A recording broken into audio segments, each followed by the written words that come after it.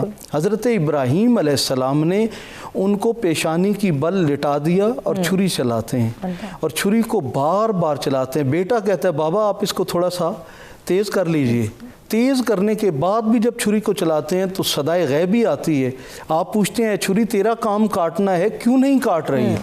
تو چھری جواب دیتی ہے حالت جو ہے نا زبان حال سے کہ اے ابراہیم جب آپ کو آگ میں ڈالا جا رہا تھا تو ایک بار حکم ہوا تھا یا نار کونی بردم و سلام علی ابراہیم، اے آگ میرے ابراہیم پر گل و گلزار ہو جا، کا ایک بار حکم ملا تو آگ نے اپنی صفت بدل لی، اس کا کام تھا جلانا، وہ آپ پہ گل و گلزار ہو گئی۔ 70 بار میرا رب مجھے حکم دے چکا ہے کہ اے چھری آپ نے میرے اسماعیل کی گردن پر نہیں چلنا ہے تو میں کیسے چلوں؟ گویا اس چھری نے بھی اپنی فطرت کب بدلی؟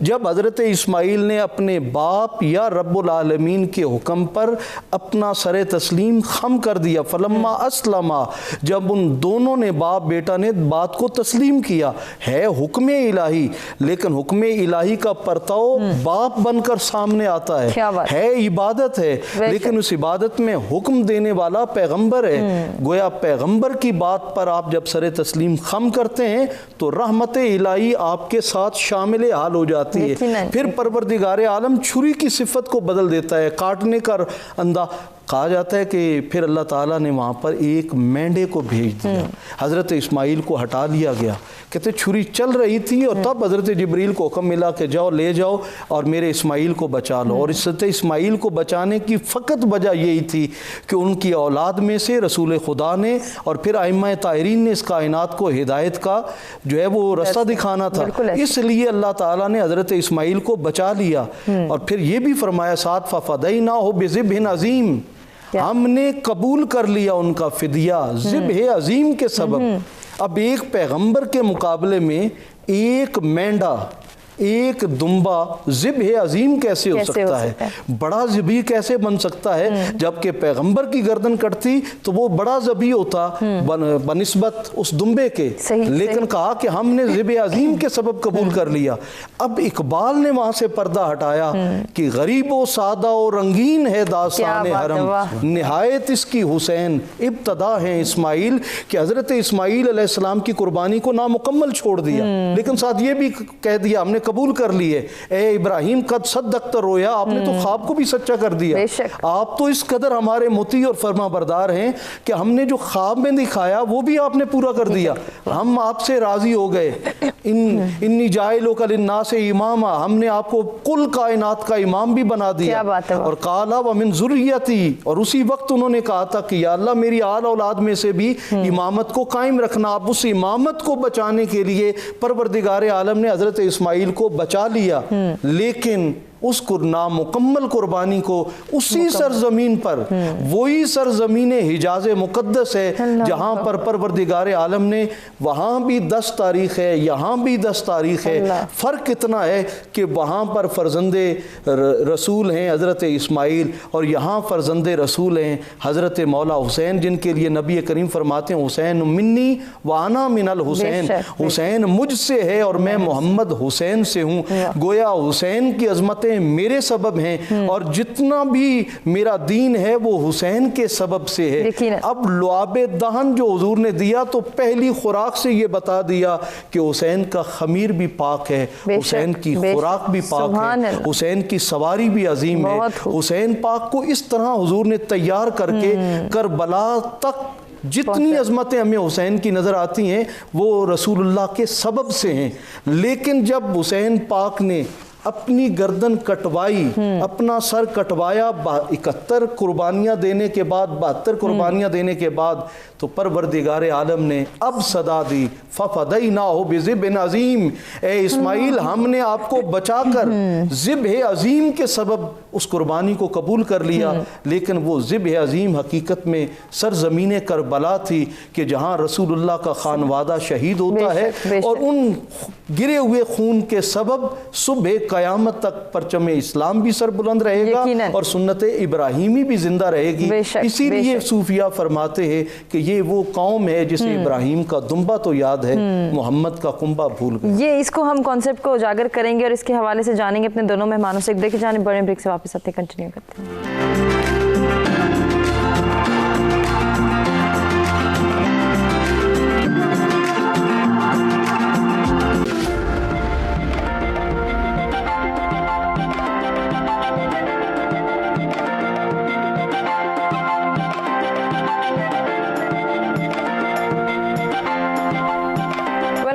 سچ سویرا میں ایک مرتبہ پھر سے آپ کو کہیں گے خوش آمدید۔ سنت ابراہیمی کی پیروی کو یاد کر رہے ہیں، اس واقعے کو، اس یادگار لمحے کو جو ہے وہ ہم آج محسوس کرنے کی کوشش کر رہے ہیں کہ جس کے نتیجے میں آج ہم یہ دیکھتے ہیں کہ لاکھوں کی تعداد میں، کروڑوں کی تعداد میں مسلمان ہر سال جانوروں کی قربانی کرتے ہیں اور اس عظیم قربانی کی یاد تازہ کرتے ہیں۔ لیکن صرف جانوروں کی قربانی کر دینا اور جانور ذبح کر دینا ہی ہمارا یہ کانسیپٹ نہیں جس کو ہم اجاگر کر رہے ہیں، بلکہ فلسفہ قربانی حقیقی معنوں میں کیا ہے، اس کے اوپر ہم کس طرح سے فوکس کر سکتے ہیں، کیسے اس کی انڈرسٹینڈنگ ڈیولپ کر سکتے ہیں، اسی سلسلے کو ہم آگے بڑھائیں گے جو ہم جاننا چاہ رہے تھے۔ آغا صاحب، علامہ صاحب نے بڑی خوبصورت بات کی، میں چاہوں گی ذرا اس کو کنٹینیو کریں اور آج کے دور کی ہم بات کریں، آج کے انسان کی، آج کے مسلمان کی بات کریں، جس میں یقیناً ریاکاری کا عنصر بھی موجود ہے، دکھاوا بھی موجود ہے۔ جب وہ جانور کی قربانی کرنا چاہتا ہے یا سنت ابراہیمی کی پیروی کرنا چاہتا ہے، اس یاد کو تازہ کرنا چاہتا ہے، تو وہاں یہ کانسیپٹ کیوں آ جاتا ہے کہ میرا جانور بڑا ہو، میرا جانور خوبصورت ہو، میرا جانور جیسا دوسروں کی طرح نہ ہو اور دوسرے اس تک پہنچ نہ پائیں، اتنا اچھا جانور ہو کہ ہر کوئی اش کر اٹھے۔ صرف یہی کانسیپٹ ہے جس میں ہمیں ریاکاری نظر آتی ہے، مقابلے بازی نظر آتی ہے، دوسروں سے سبقت لے جانا نظر آتا ہے، یا پھر حقیقی معنی کچھ اور ہیں جن کو ہم بھول گئے ہیں، ان کو ریوائیو کرنا ضروری ہے؟ جی، یہاں پر جو قرآن میں جو کہا لَن يَنَالَ لُحُومُهَا وَلَا دِمَاؤُهَا وَلَٰكِن يَنَالُهُ التَّقْوَىٰ، اس کے خون اللہ تک نہیں پہنچتا۔ خون تو اسلام کے اندر نجس ہے، یہاں خون کا ذکر کر رہے ہیں، خون خدا تک نہیں پہنچتا، خون پہلے سے ہی نہیں پہنچتا کیونکہ وہ تو نجس چیز ہے۔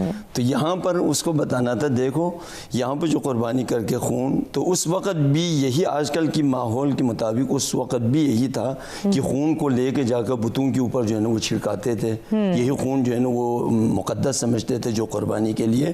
تو اس لیے آج بھی کم و بیش ہمارے درمیان یہ چیزیں ہیں، مثلا خود ہمارے اپنے اندر بھی یہ ہے، مثلا بعض ایسے جگہ ہیں سننے میں آتے ہیں علی اصغر کے نام پر دمبا ذبح کرتے ہیں، خون کو چہرے پر لگاتے ہیں، یہ چیزیں جو وہ بتاتے ہیں آج کل بھی وہی ہے۔ تو یہ ہم اللہ نے اسی وقت کہا یہ اس کا خون اللہ تک نہیں پہنچتا، حالانکہ خدا کے لیے جب ذبح کر رہا ہے تو وہاں پر تو پہنچنا چاہیے، اس کا جو ثواب ہے، جو خون گرایا قیمت تو وہی خون کا ہے۔ تو اس لیے حقیقتاً اگر دیکھا جائے تو اس میں ہم وہی ظاہری جو قربانی کی جو ظاہری چیزیں ہیں اس پر ایک دوسرے کو چشمہ چشمی کہتے ہیں، ایک دوسرے کو دیکھنا ہوتا ہے ان چیزوں کی طرح۔ یہ نہیں دیکھتا میرے جو عمل ہے، میں نے جو قربانی دی ہے وہ خدا کے ہاں قبول ہو، قبول شدہ ایک ہو وہ زیادہ عظیم ہے، قبول نہ شدہ جو اللہ کے قبول نہ ہو 1,00,000 ہو اس سے۔ تو قبول ہونے والی عبادت اس کو کم نہیں سمجھا جاتا۔ تو ہم یہ نہیں دیکھتے ہیں میں جو قربانی دے رہا ہوں وہاں پر وہ اللہ کی درگاہ میں قبول ہو جائے۔ اب وہ قبول ہوگا تو اس کے اثرات اس کے زندگی پر، اس کے مال کے اوپر، اس کے نفس کے اوپر، اس کے گھرانے پر، اس کے گھر والوں پر اس کے اثرات پڑ جاتے ہیں، کیونکہ خدا کے ہاں درگاہ میں قبول ہو گیا تو ایک رابطہ، ایک کنیکشن اس کے گھر کے ساتھ جو متصل ہوا، اس کے نیت کے ساتھ جو متصل ہوا۔ جب خدا کے ساتھ اتصال ہو جاتے ہیں، قربانی جب خدا کے ساتھ متصل ہو جاتے ہیں، جیسے ابراہیم نے یہی قربانی دی ابراہیم نے، لیکن آج 30 لاکھ اللہ تعالیٰ یہ دوبارہ اس وبا سے انسانوں کو نجات عنایت فرمائے، دوبارہ حج کا سلسلہ جاری ہو جائیں تو 30 لاکھ وہاں پر حاجی جاتے ہیں۔ چلو ظاہراً باطن بھی نہ ہو تو ظاہراً تو وہاں جاتے ہیں۔ تو اسی طرح سے مثلا حسین کی قربانی کو اگر دیکھا جائے تو وہاں پر حسین نے جو قربانی دی ہے، آج کل دنیا میں دیکھا جائے تو یہ مثلا 5 کروڑ تک 4 کروڑ تک 40 پہ واق کی شکل میں کربلا میں جاتے تھے، کیونکہ وہ وہی